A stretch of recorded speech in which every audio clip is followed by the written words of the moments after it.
تیرې 2 جمعو نه مونږ واقع د معراج شروع کړې وه چې دا د رجب په میاشت کې شوې ده. مشهور قول مطابق 27 رجب باندې د معراج دغه واقع شوې ده. نو عزتمندو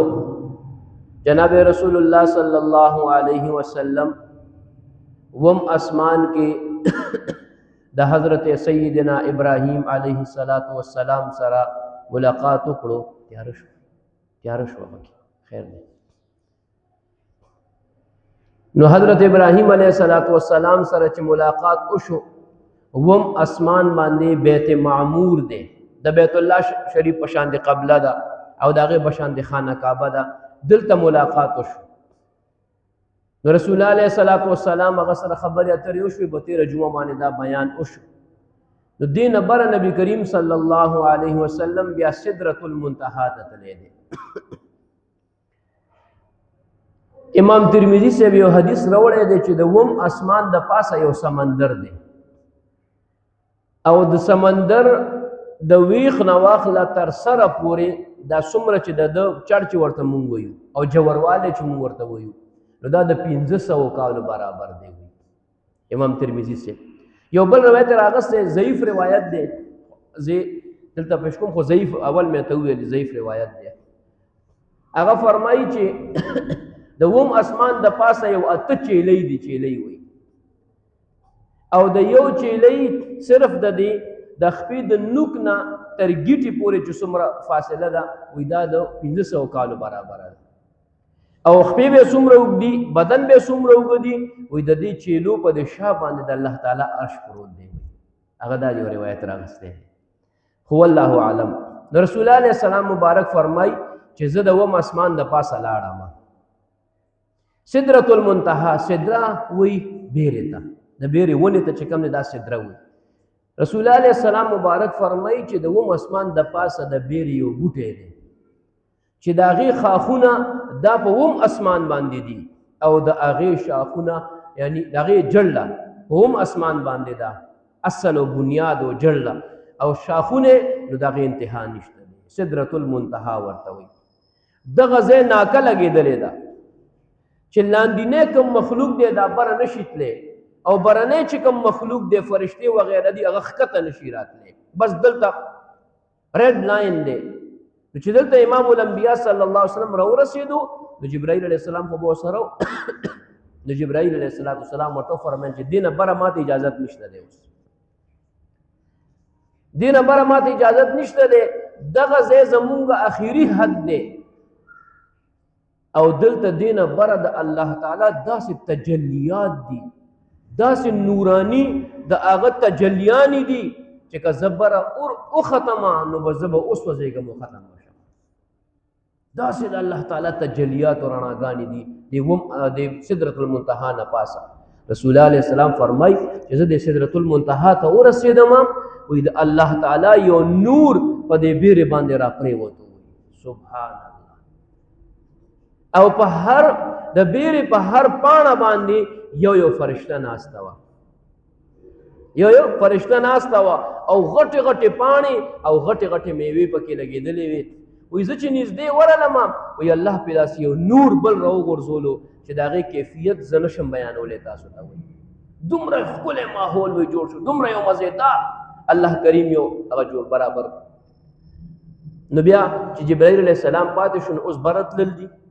هغې دپاره خو به څنګه تللي، څه اسباب به وي. نو الله رب العزت چې دی نو د فرشتو چې کوم د سدرة المنتهی نه بره دي، هلته برم فرشتې شته دی، برم لوح محفوظ د دې سدرة المنتهی د بره دی چې کوم ځای کې د انسانانو تقدیرونه لیکل کېږي، د انسانانو احوال لیکل کېږي، د انسانانو عمرونه لیکل کېږي، د هغوی مرګونو وختونه لیکل کېږي، دا بره دی، بره فرشتې دي هغوی لیکي. نو رسول الله علیه السلام فرمای چې ما د پاره یو رفرف الله رب العزت راولېږلو. رفرف د یو جانماز د قالین په شانتې یو تک شین چې هغې د پاسه زه کېناستمه نو وایي زه ځان سره بره یوړم. وایي جوړه سبحان وایي بره چې دی بره وایي ما د کشاري آواز د قلمونو د کشاري آواز واورېدو نو ما ته وویلې شو فرشتې به ویلي ورته یا به الله ورته کې اچولي ما ته وویلې شو چې دا لوح محفوظ دی او په دې کې د انسانانو تقدیرونه او قسمتونه لیکل شوي دي اوس بعضې خلک داسې هم شته دی چې د تقدیر نه منکر دي دا د رسول الله علیه السلام نه پس صحابو په زمانه کې خلک داسې وو یو سړی عبدالله ابن عمر ته راغی او هغې ته وویلې چې فلانې سړی د تقدیر نه منکر دی عبدالله ابن عمر انتهایی سخت غصه شو او لعنت یې په هغه کس باندې وویلو چې دا ګمراه دي دا خلک چې دی کوم خلک د تقدیر نه منکر دي دا ګمراه دي ورته د دې په زمانه کې یو کس خدای ملک کیسه ختمه کړه الله تعالی فتنه خو دا فتنې اثر خو وی کنه هغه تقدیر نه انکار کړی دی دغه تقدیر نه څخه انکار کړي دا فتنې په هر زمانه کې د خلکو د طرف نه راوچتېږي چې دا خلک په دې غمونو او بلانجو کې اخته وي بس نو اهل حق علما د دې مخالفت کوي خلک وي مولیان خپلو کې اختلاف کوي مجبوری ده چې اونکو نوجوانان دوکه کیږي نوجوانان گمراه کیږي بعد یو مولا را پاسې بل مولا پاسې خبره دا اصل کې دا د انګریزانو د چال دی دا اوس نه دی دا د سونو کالو نه دی دا د يهوديانو چال دا د صحابو د پیغمبر علیه السلام دور نه دی چې هغوی به څه کول خپلو کې جنګول دا غزوه خندق چې شوی دی دا د يهوديانو د چالبازیانو د وجه نه شوی دی يهوديان باقاعده ورغلي دي مکې ته او د مکې مشرکان تیار کړي دي راځي په دې حمله وکړي هغه باقاعده تیار کړي نو دا د هغه وخت نه شروع دی حضرت عثمان چا شهید کو دا يهوديانو شهید کو حضرت علی چا شهید کو دا د يهوديانو شهید کو حضرت حسن له زهر چا ورکړل دا يهوديانو ورکړل دا ټول د دې چالو نه په شکل په مسلمانو چې دا مسلمان دی لکه څنګه چې موږ چې لکه دا مولا خو مسلمان دی خو لیکن اشارو باندې چلیږي د يهودو نسوارو د غیرو په اشارو چلیږي نو بیا مولیان مجبور شي راپاسېږي وبسې مناظرې ورسره کوي مباحثې ورسره کوي منې کوي داسې مه کوه داسې خلک وایي ګوره خپلو کې ستاسو اتفاق نشته دی نو دا مجبوري ده مجبوري کله چې علما راپاسېدل د انګریز خلاف په هندوستان کې د جهاد اعلان وکړو عمده خپل خلک د بعضې خلک د انګریزانو چې دی نو دوی له مولیان جوړ کړل او په پیسو باندې اغوستي او هغه به د مولیانو سره به مناظرې کولې خلکو به ویل ګوره خپلو کې اختلاف دی دا یو چال دی د دې غیرو دې ته مستشرق وایي مستشرق دې ته وایي چې وي کافر خو ځان نه مولا جوړ کړی وي د یهودو په اشاره باندې چلیږي د امریکې او د هغې د ایجنټانو په اشاره باندې چلیږي او څه کوي راځي مولیانو ته دا ګوره دا غلط کوي لګیا دا فلان داسې کوي لګیا دا داسې کوي دا په هر زمانه کې وي پښتنو کې به وي پنجابیانو کې به وي سندیانو کې به وي دا په دنیا په ګډ کې به دا خلک وي دا نه ختمیږي امن ځکه خو امن به نه راځي اخره کې به جهادونه کېږي نو دا مرداران به کیسه به نه ختمیږي رسول الله علیه السلام فرمایي چې کله د امام مهدي سره د مسلمانان بیعت وکړي داسې جنگ به کېږي داسې ځمکه به د وینو نه تک سره شي وي داسې جنگ به په مخ د ځمکه چېرته نه شوی داسې خونریز جنگ به کېږي خونریز په زرګونو په لکونو کافرانو مسلمانان ټول به پکې مري او شهیدان کېږي به دا ټول داسې یو خونریز جنگ به کېږي دا به یو حتمي جنگ وي حتمي فیصلهناک جنگ به وي دا نو عزتمندو هلته بره تقدیرونه لیکل کېږي لګیا دی رسول الله علیه السلام مبارک بره راوړ بره حالات الله ته معلوم دي الله کریم سره په عرش باندې ملاقات وشو ملاقات صرف یو صحابي نیم هغه د دې څیز نه انکار کوي چې دیدار شوی دی او که نه دی شوی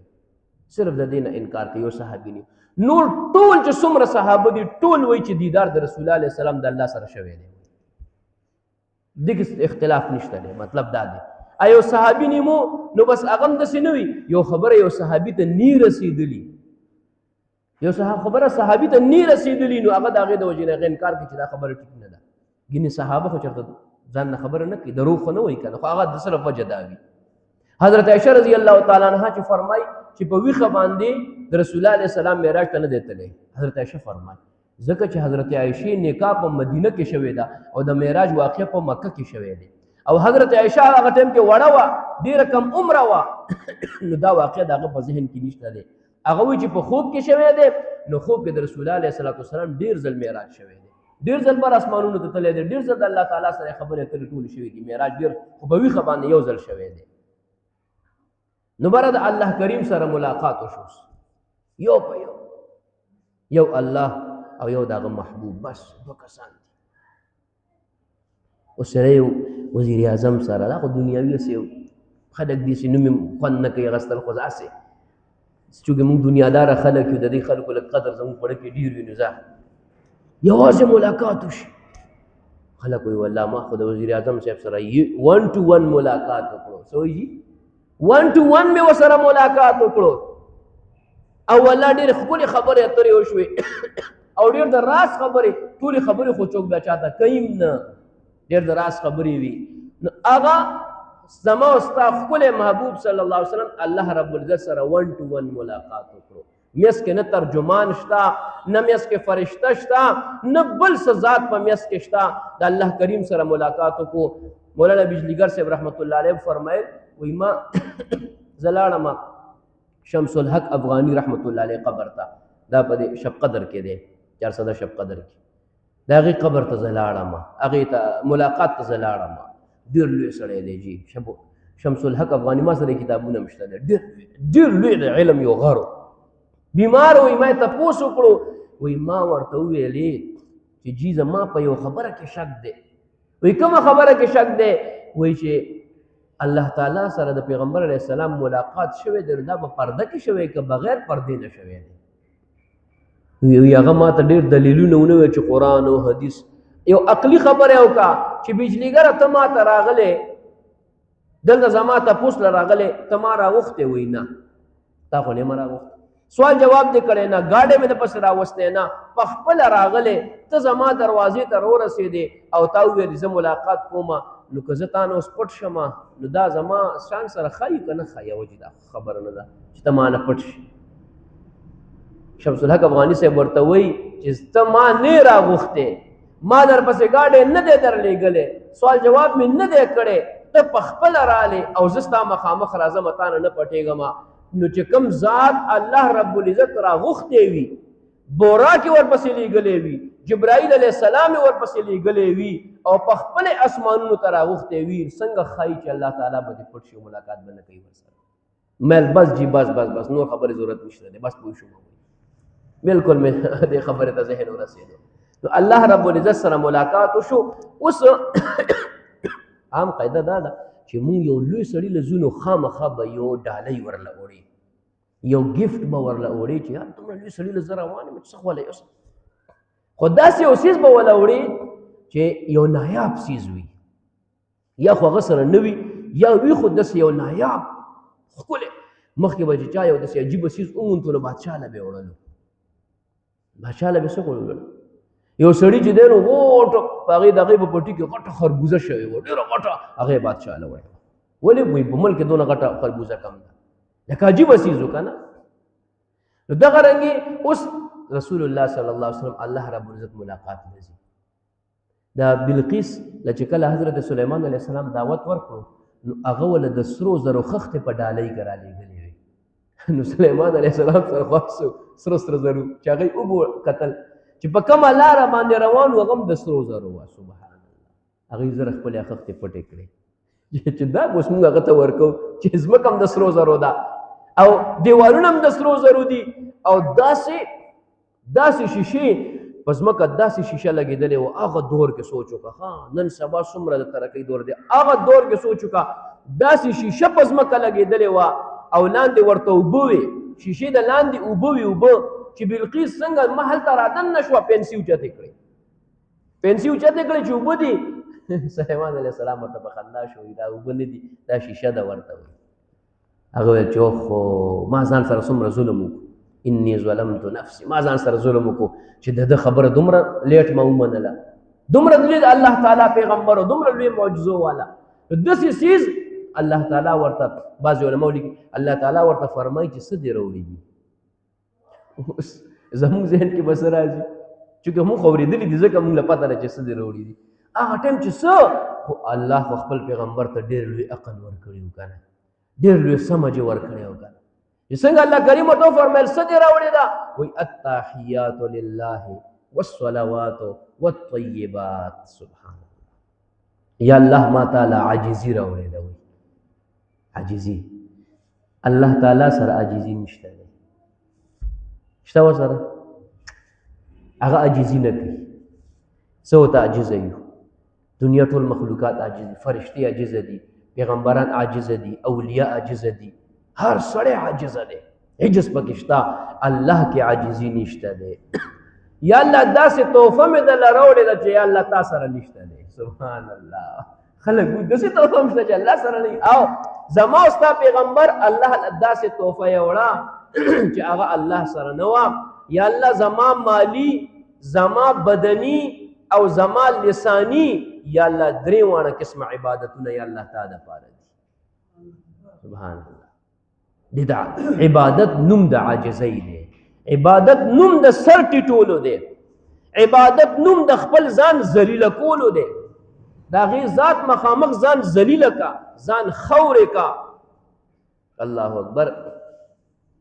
شاه منصور باباجي رحمت الله علیه به فرمایل موږ د خپل استادانو نه واورېدل زموږ د استادانو استاد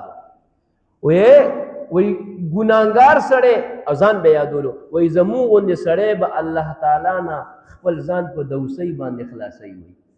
وي ځان به الله تعالی ته وایي دوس ذلیله به کې چې خدای پاکه ما نه لا بل ذلیله بل شته وایي په دې به الله تعالی نه ځان خلاصوي مېل والله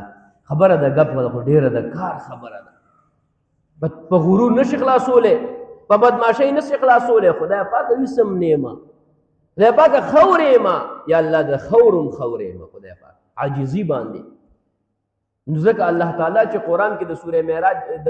معراج ذکر وکړو او سورې سبحان الذي اسرا سورې اسراء را نازله کړه نو الله تعالی د خپل پیغمبر څنګه نوم واغستو سبحان الذي اسرا بعبده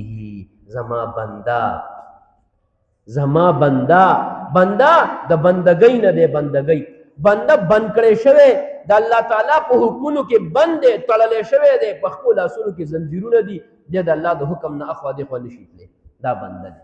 او چې کوم سړی دا زنځیرونه ماتوي او دا دې نه اخوا دېخوا دي دا سرکشه دی بیا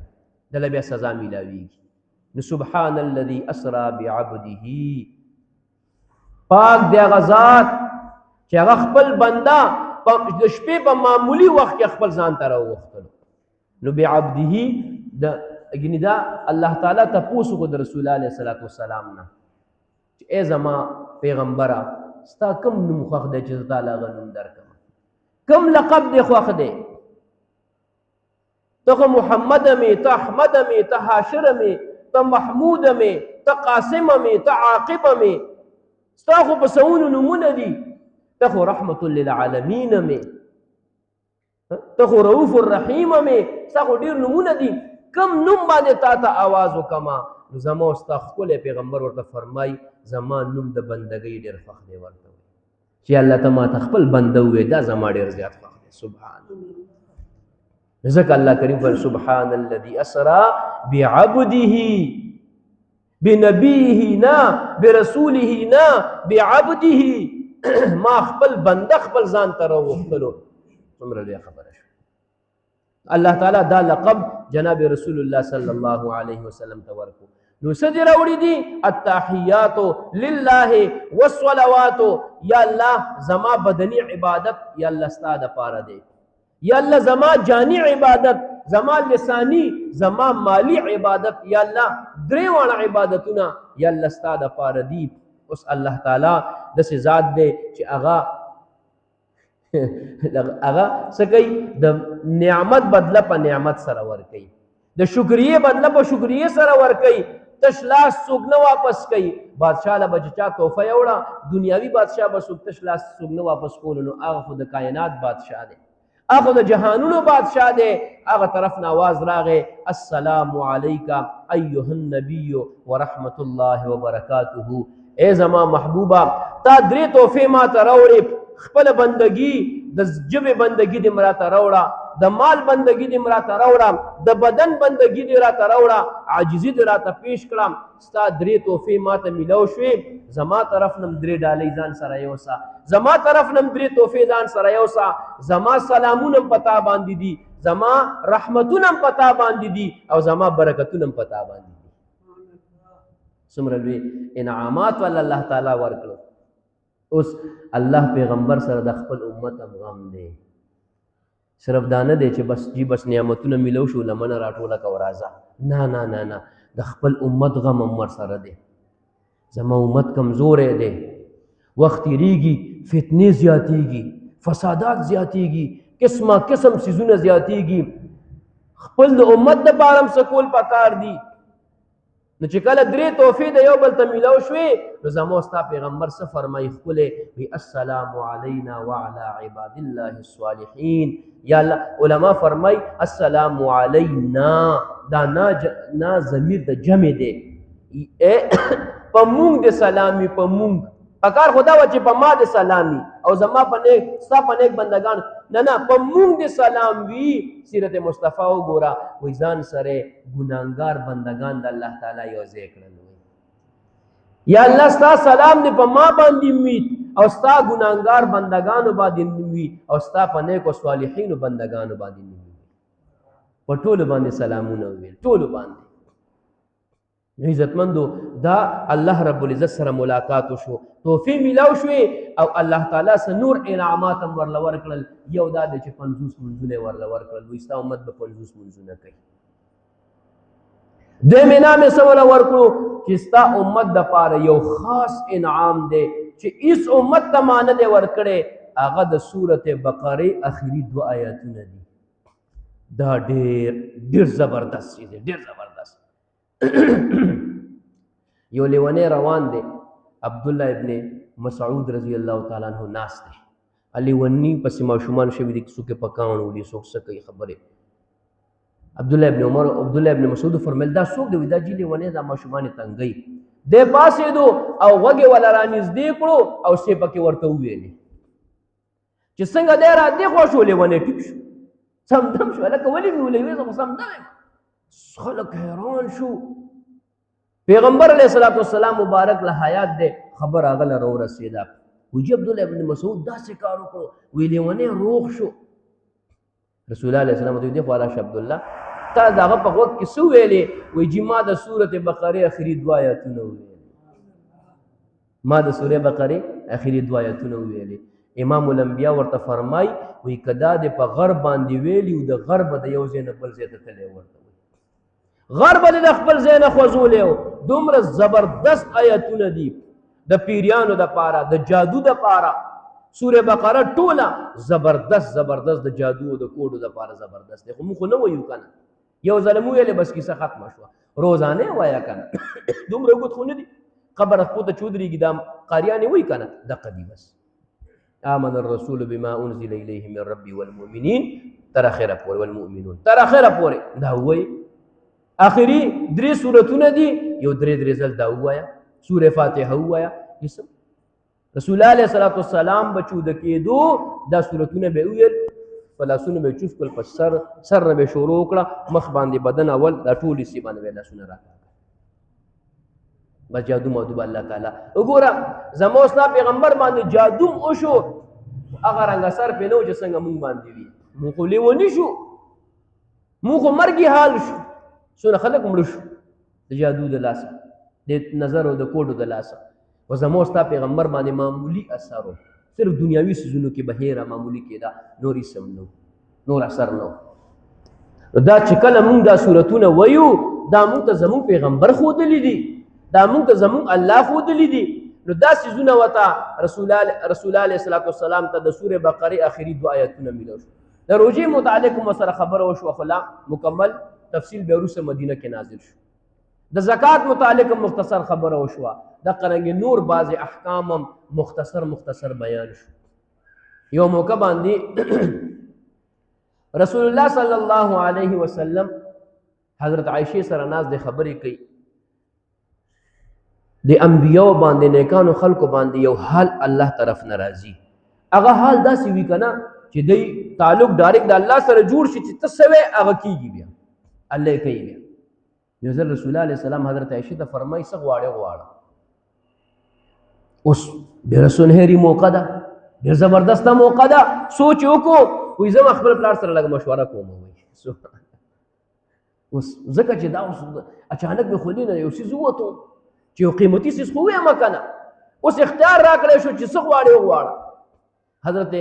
حذیفه رضی الله تعالی عنہ د باندې به خلکو الزام لګولو وي دی د خپل پلار بچی نه دی د باندې به خلکو خبرې به کولې نو جمعې بیان شروع دی او مور هم ناسته ده او دی هم ناست دی رسول الله علیه السلام فرمایي چې نن به څوک څه تپوس کوي جواب به وله ورکوم دی پاسېدو نور هم دی پاسېدو وایي چې زما پلار څوک دی مور ورې به ډېره خفه شو چې داسې سوال څوک داسې مجلس کې کوي انسان د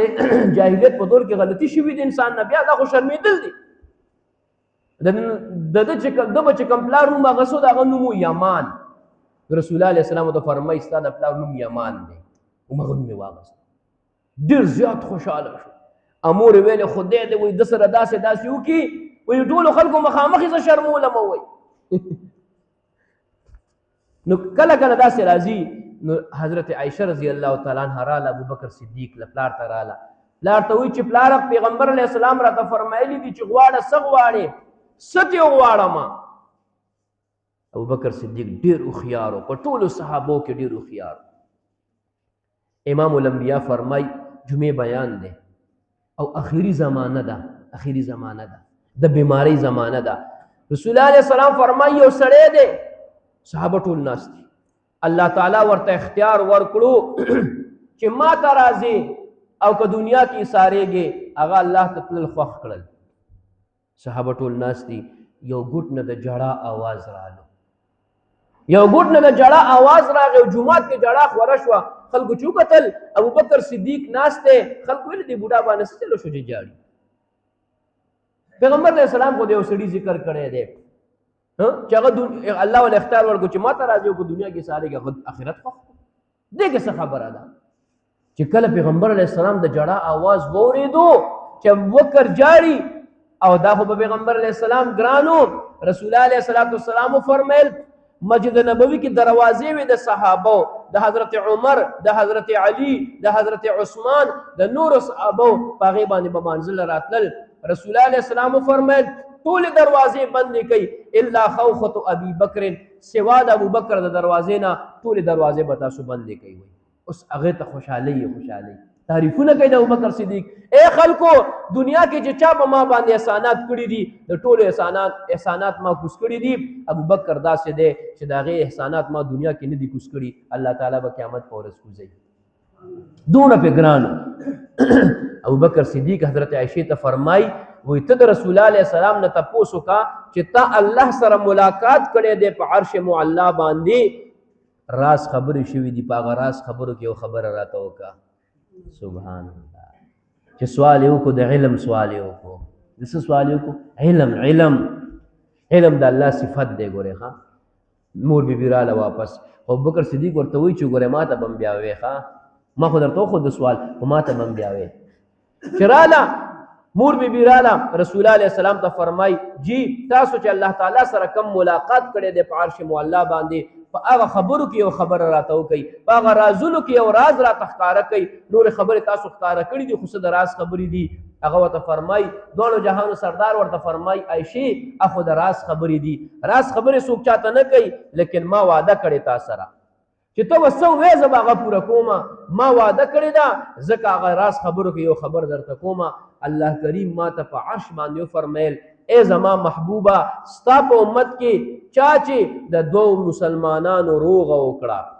د دوو مسلمانانو نفرت ختم کو دوه مات زړونه جوړ کړل الله تعالی فرمای وي زه به بې حسابه بې کتابه جنت ورکړم مور بي ډېره زیاته خوشحاله شوه چې دا خو ډېر ښکلې خبره وشوه راله په منډه ابوبکر صدیق رضی الله تعالی عنه ته وفرمیل چې الله پیغمبر صلی الله علیه وسلم ما ته دا خبره وکړه عایشه خوشحاله ده ابوبکر صدیق په ژړا شو ما درته ویل چې د علم غر خو د علم غري که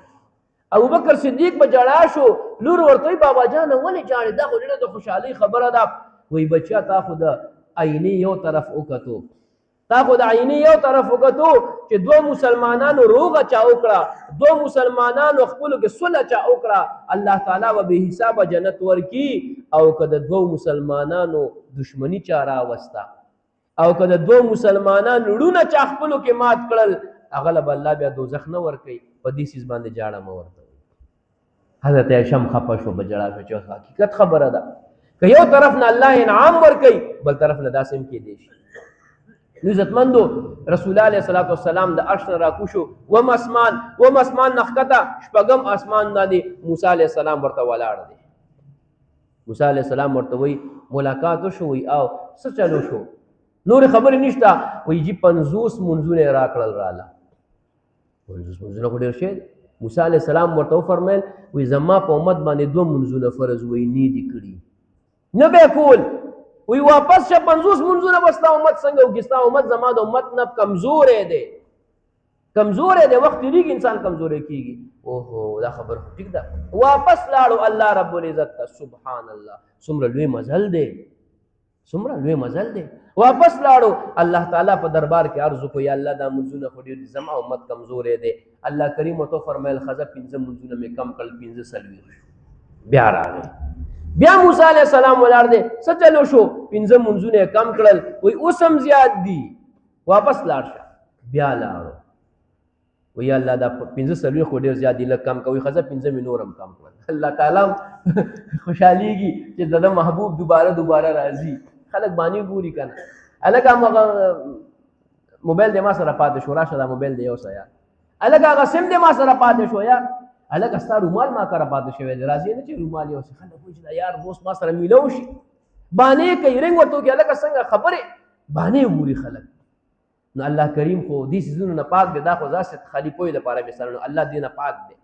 هغه د خپل محبوب سره ملاقات په هر ځای کې کولی شي، لیکن دا یو جدا منظر دی، دا یو جدا نظاره ده. بیا الله ته ورغی، الله کریم ته فرمایي ښه 40 منځونه شو. بیا موسی علیه السلام ورته وایي زیات دي. بیا لاړو، وایي 15 شو. بیا راځي 15 کمیږي، بیا ځي 15 کمیږي، بیا راځي او بیا ځي 15 کمیږي. اخره کې 15 منځونه پاتې شو.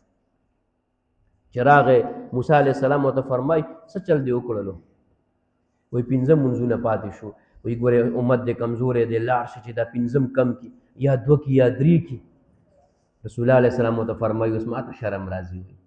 بس اوس دې 15 نه چې لاړ شم، خو 15 کمیږي، بس ټول به کم کړي، ختم به کړي، راته نه وایي ټول به ختم کړي. وایي چې بیا نشم تللی، بس اوس راله حیا راځي. علما فرمایي چې دې نه مخکې خو ابراهیم علیه السلام هم ولاړو که نه، هغه ورته ولې دا خبره نه ده کړې چې واپس لاړ شه؟ موسی علیه السلام ولې دا خبره کړې ده؟ الله اکبر. د موسی علیه السلام په خبره کې دا حکمت و دا بعضې علماو لیکلي دي. د موسی علیه السلام په خبره کې دا حکمت و چې موسی علیه السلام کله په دنیا کې د الله تعالی سره خبرې وکړلې، په کوه طور باندې ولاړ دی، د الله تعالی سره خبرې وکړې. موسی کلیم الله دی، الله سره خبرې وکړې. نو چې ته یو خبرې چا سره وکړې او د هغې خبرې ډېرې زیاتې خسته وي، ستا په زړه کې تمنا پیدا شي چې دا خو لږ وګورم چې دا په څومره خسته وي، چې د ده به څومره حسن او جمال وي، د ده به ښکلا څومره وي. نو ده ورته ویل یا الله زه خو تا لیدل غواړم،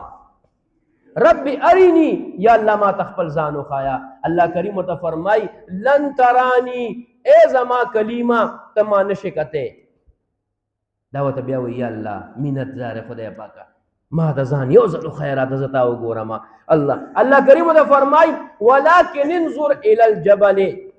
ای موسی علیه السلام ځان درته ښیمه خو اول دې غر ته لږ وګوره. ولكن انظر الى الجبل فإن استقر مكانه فسوف تراني، زه خپل تجلی په دې غر باندې غورځومه، که دې غر زما تجلی برداشت کړه فسوف تراني، نو ته به ما وګورې. ورته وایي سبحان الله. او که هغه برداشت نه کړه نو بیا ګوره چې غر نه برداشت کوي نو انسان خو ډېر کمزوری دی. فلما تجلى ربه للجبل جعله دكا وخر موسى صعقا. قرآن وی الله کریم چې تجلی وغورځوله غر ټوټې ټوټې شولو. الله اکبر. غر ټوټې ټوټې شو او تجلی په غر باندې غورځېدلې ده او موسی علیه السلام دلته بې هوشه پرېوتو. الله دومره لوی مضبوط ذات دی دنیا کې دا قتل ممکن نه دی آخرت کې به ان شاء الله الله تعالی موږ ټول ته نصیب کوي ان شاء الله په جنت کې نو موسی علیه السلام پړه غرمان پاتې دی الله مې ونه کتو وای نو اوس هغه سړي سره بار بار ملاقات کوي چې هغه الله کتلې دی چې ما خو نه کتو زما پړ ارمان پاتې دی چې هغه سړي سره بار بار ملاقات وشي چې د په دې سترګو باندې د خپل مبارک سترګو باندې د الله دیدار کړی دی هغه سترګو ته خو به وګورم کنه هغه چهرې ته به وګورم هغه خولې ته خو به وګورم هغه پوزې او هغه اندامونو ته خو به وګورم چې الله سره ملاقات کړي ځکه ورته موسی علیه السلام دلته ولاړ دی بار بار ورته لاړ شه بیا راشه بیا لاړ شه بیا راشه دغه دا علماء دا مقصد لیکلي دلته ملاقات شو اخر یو خبره دي عزتمندو کله چې رسول الله علیه السلام دنیا ته راغی بل ورځ باندې ابو جهل مخې ته ورغی خبر لنډومه ابو جهل مخې ته ورغی او رسول الله علیه السلام ته وی نن خو د ساجيبه خبره نه کوي راته وی ډېر عجیبه خبره ده څه خبره ده وی زه الله تعالی بیګا په لږه شپه کې د حرم شریف نه بیت المقدس ته او بیت المقدس نه هم اسمان ته په عرش باندې الله راغوښتی ما او ابو جهل چغې کوي ای خلکو دا واورئ راشئ کنه هغه خوشحالېدو چې خلک انکار وکړي ټول خلک یې راغونډ کړل الله تعالی کله کله د غلطو خلکو نه د دین کار اخلي د کافر خلکو نه د دین کار اخلي اوس که رسول الله علیه السلام आवाज کړی وي نو پردي به نه راتلل خپل به راتلل ابو جهل چې आवाज وکړو نو مفتو کې لویه جلسه جوړه شوه خلک راغون شو د مکې خلک راغون شو څه چل شوی دی د خلکو ته لږ ووایه که نه د خلکو ته لږ ووایه پیغمبر علیه السلام مبارک ټولې خبرې خلکو ته بیان کړي بعضې خلک خندا شو بعضې خلک ویل صبر وکړه بیت المقدس نه تللی وي او که د بیت المقدس څو دروازې وي دا سوال مناسب هم نه دی ګورئ د شپې چې یو کس لاړ شي یو لږ وخت له لاړ شي نو نه دروازې ورته معلومي نه ورته ستنې معلومي نه پکې دا خو چاته معلومي که زه نو سر ښکته کړې بره څو پکې دي نو کېدای شي ډېر خلک پکې ونه وایي چې دومره پکې دي یعنې هره جمعه باندې زه هم راځم او تاسو هم راځئ نو موسی هغه خلکو تپوس کوي چې بیت المقدس څو دروازې وي پیغمبر علیه السلام خفه شو الله تعالی طرف نه جبرائیل علیه السلام راغی چې مه خفه کېږه دی به تپوس کوي ته به جواب ورکې یا الله څنګه به جواب ورکوم دواړو جهانو سردار فرمایي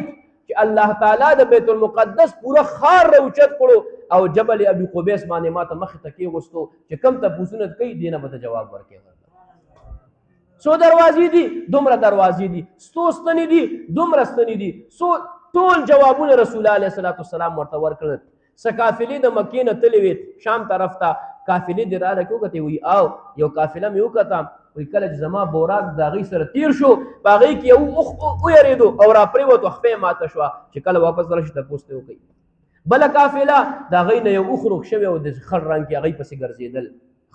درېیمه قافله مې وکته چې هغې کې یو کس سره اوبه وي په جام کې په لوښي کې زه تږی شوی یم هغه اوبه مې ترې وڅښلې چې هغه وکتل هغه جام تش شو هغه اوبه نه وي ښه دا خبرې مو شوې او بس خلک په انتظار دي چې دا قافلې به کله راځي الله چې چاله ایمان نه ورکوي نو دومره غټې غټې نښې ورته بیان کړل چې بیت المقدس په کار د ټولو کلمه ویلې ټول مسلمانان شي خو بس دا ذات کارونه دي په هغې باندې موږ نه پوهېږو یو قافله راله هلکه داسې وشو هغې ویل بلکل داسې موږ سره شوي موږ پوه نه شو چې دا اوښ ولې ویرېدو خپې ماته شو بل ته ویلې وایي بلکل یاره زموږ یو اوښ روغ شوی موږ هغې پسې ګرځېدو فلانۍ شپه وه رسول الله علیه السلام د درېیمې قافلې باره کې ویلي چې دا په فلاني ورځ باندې د نور پرېوتو نه مخکې را رسېږي خو هغه قافله راونه رسېده نور پریوزي قافله راونه رسېده د الله پیغمبر ویل یا الله دا خو زما زه واده خلافي کې راځم دا خلک به ما پسې بیا خبرې کوي خنداګانې به کوي یا الله زما مدد وکړه الله تعالی نور ایثار کړلو سبحان نور په ځای ودرېدو اوې وخت اوس په ځای ولاړ دی قافله چې را دننه شوه مکې ته هغه نور پرېوتو بیا سبحان دا خبره هم رښتیا شوه خو بس چې الله تعالی چاله ایمان ورکوي ډېر خلک الله مسلمانان کړل او ډېر خلک هم داسې پاتې شو الله تعالی دې عمل کولو توفیق